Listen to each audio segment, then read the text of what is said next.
performer, also a very funny guy, a television writer, a longtime improviser here at Comedy Sports. I'm delighted he's here tonight. Give it up for Kurt Maloney, everybody.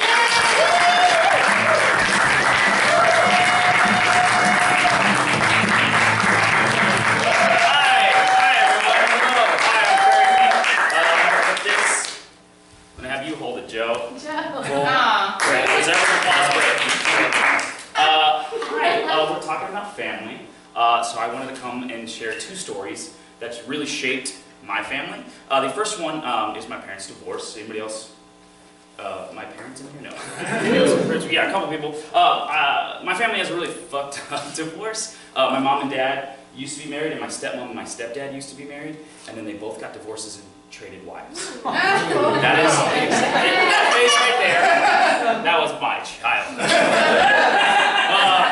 Yeah, you guys have seen the show Wife Swap? My family's like half an episode. You know, like my mom, and then they send the mom to the other family, and it's like, oh, you know what? My family's not so bad. That's my life, except for we never got the part of my family's not so bad. That part never happened. It just stayed rough.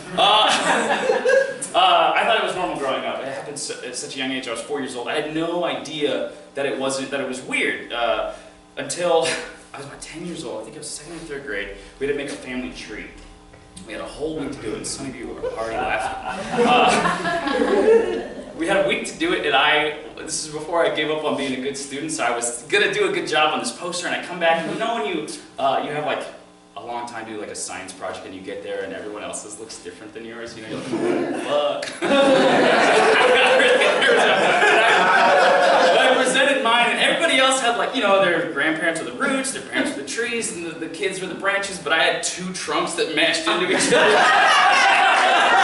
And it sort of switched around.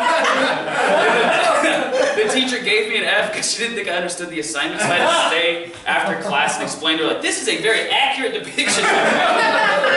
She gave me an A, and I gave her a tissue, and I said, stop crying, I'm going to be okay. The second thing that really shaped my family is when my brother passed away. Not that one, he's here. This is Kyle, everyone. But one of my other brothers, I have four brothers, I had four brothers. This is gonna get dark. You guys signed up for group therapy.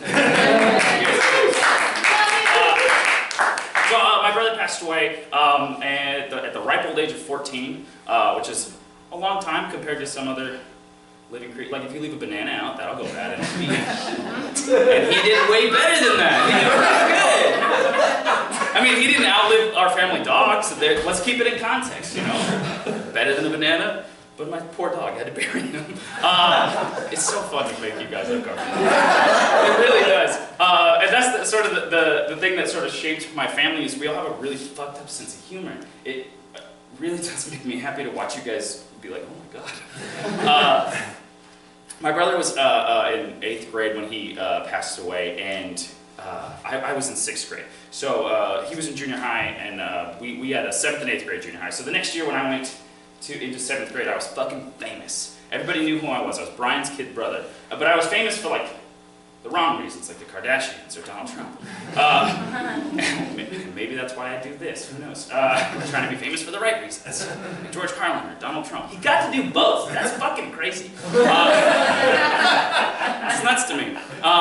So everybody knew who I was, and it made me very uncomfortable. And this is sort of when I developed my sense of humor, and I think a lot of my family started to develop this dark sense of humor. But for me, it was, people would come up to me at school who I didn't know, and they would be like, oh my God, you're Brian's kid brother.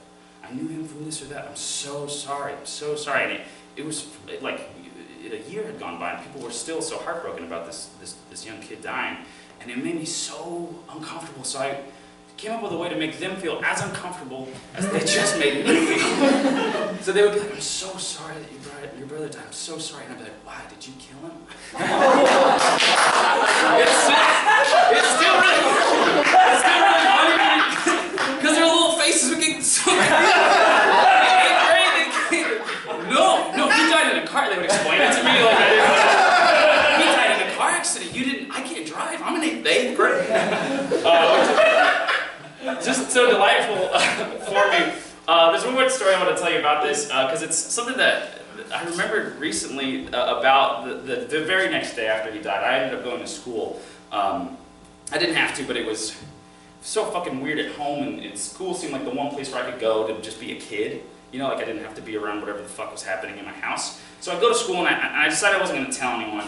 But for some reason, I ended up telling my two best friends.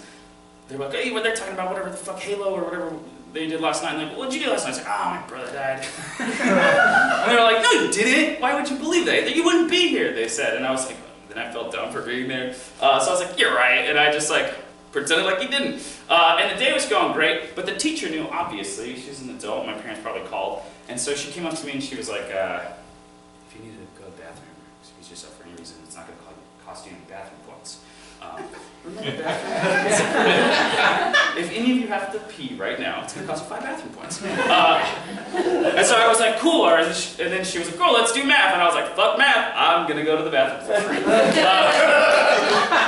This is when I did give up on school. So I went to the bathroom, and it was a really rough day. And I get in there, and the school bully's in there, and his name is JT. And I was like, fuck, his school bully's in there.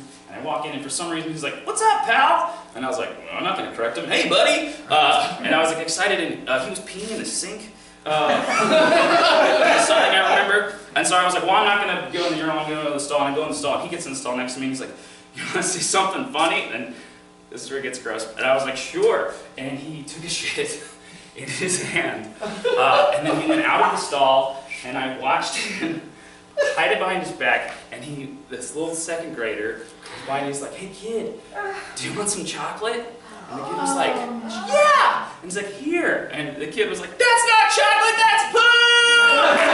And he ran away, and it was so funny to me. And JT came back, and I was like, that was funny! Yeah, it was funny! And, we were like, laughing. And I got this like little respite from this hard day that I was having. We started peeing in the sink together. Lovely blast. And then I go back to class, and I open the door, and everybody looks at me with the saddest eyes, like you're doing now.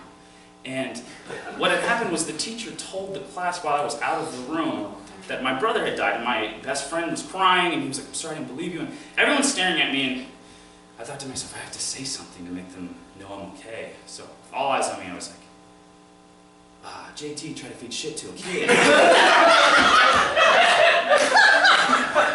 sold him out so fast!